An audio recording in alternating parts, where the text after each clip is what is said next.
So this is perhaps one of the most, or the most fundamental spiritual practice, is to be able to separate the narrative from the situation. And if possible,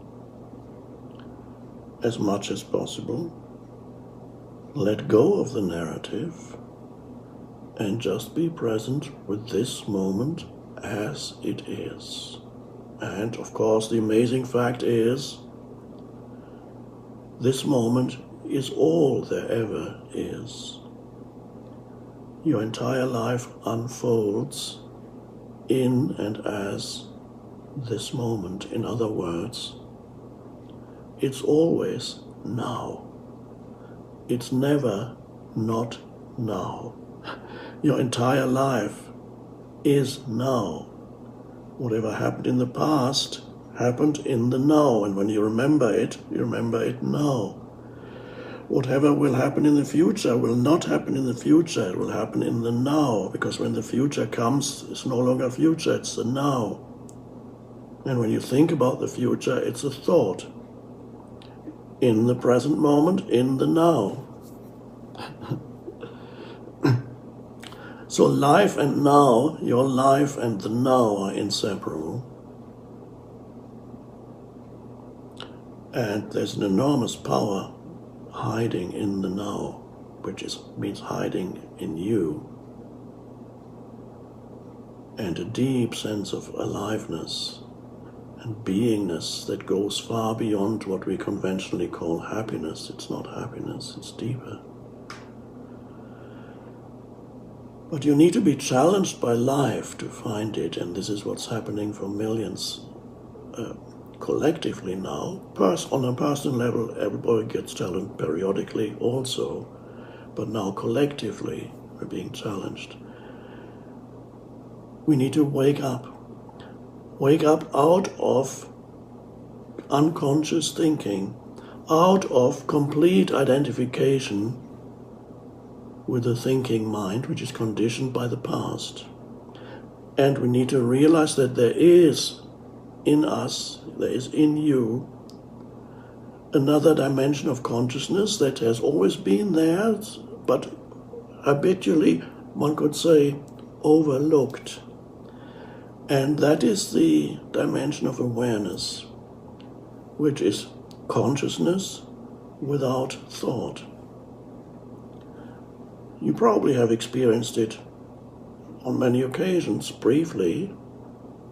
For example, when engaged in an activity that requires you to be absolutely present, climbing up a mountain, sometimes perhaps engaged in some kind of sport activity, it requires you to be absolutely present. And then there's an awareness there, but there's no conceptual thinking, there's no time for thinking. And the strange thing is, this awareness is a deeper identity. It's the awareness that you are frees you ultimately from yourself, the limited self, the conditioned self, the mind-made sense of self that for most people, that's all they know. But there's more to you.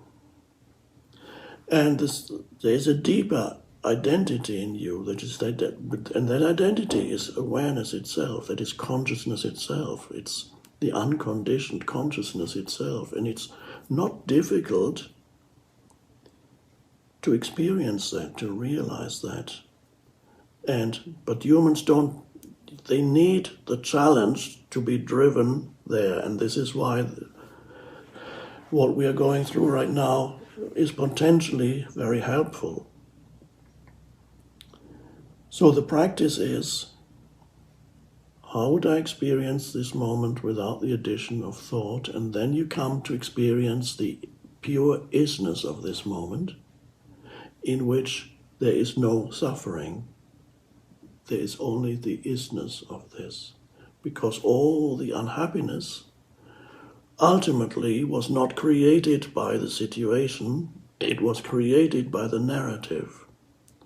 But you didn't know that, as most humans still don't know that, because they cannot separate the situation from the narrative.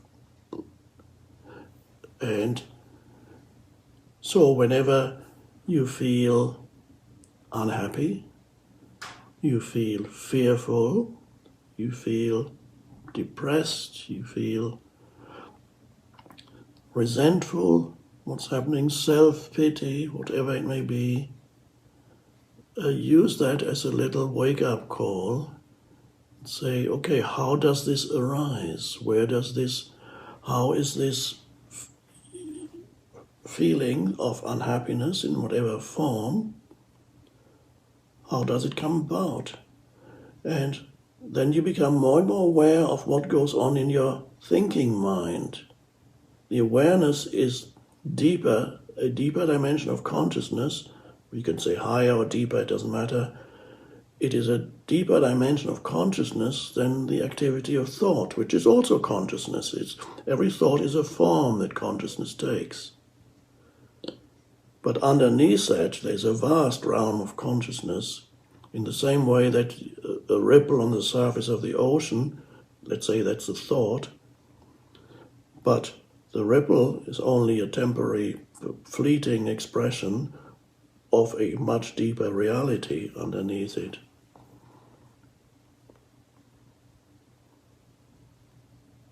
And so you wake up to that deeper identity by realizing the fundamental difference between what is and what the mind has to say about it.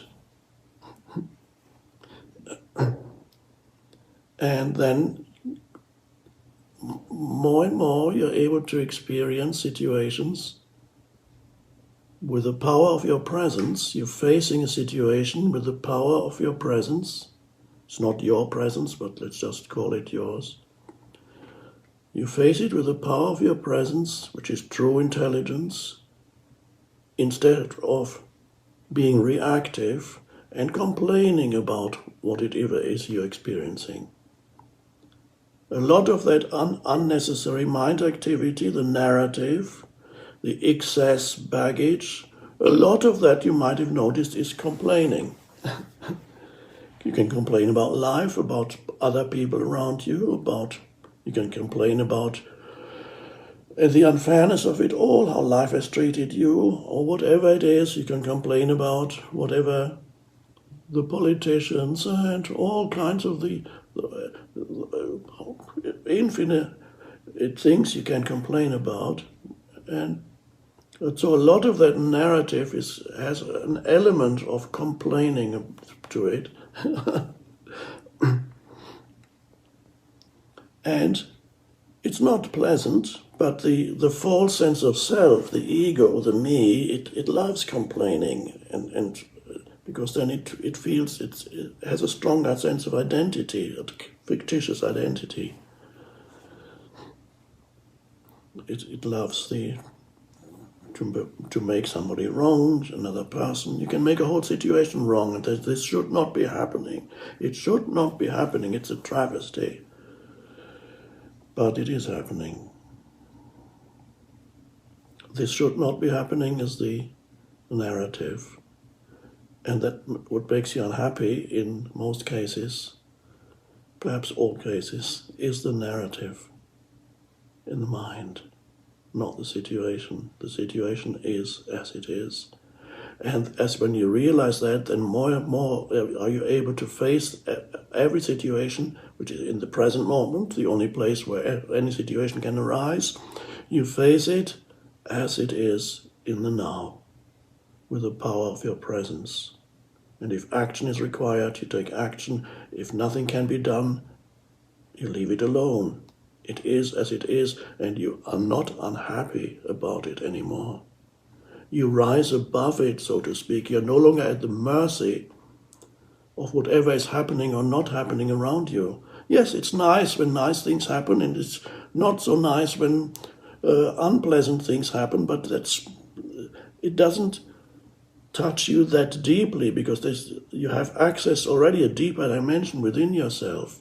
So you're no longer at the mercy of conditions.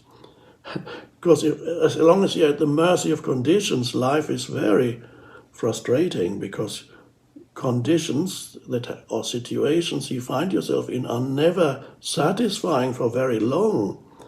And a lot of the time they are unsatisfying. A lot of the time they are challenging.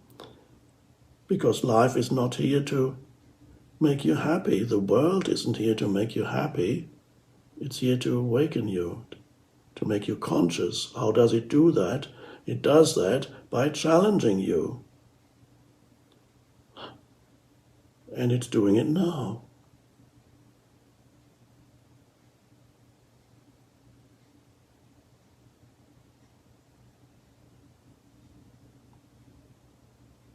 So, and as you are able to let go of the unnecessary narrative that makes you unhappy, then you automatically become present to what is.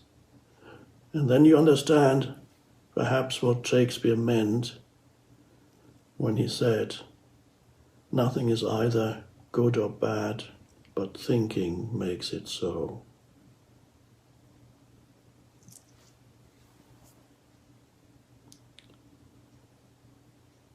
Thanks. I will talk to you again soon. In the meantime, please try it out, practice, and see what happens. Thanks.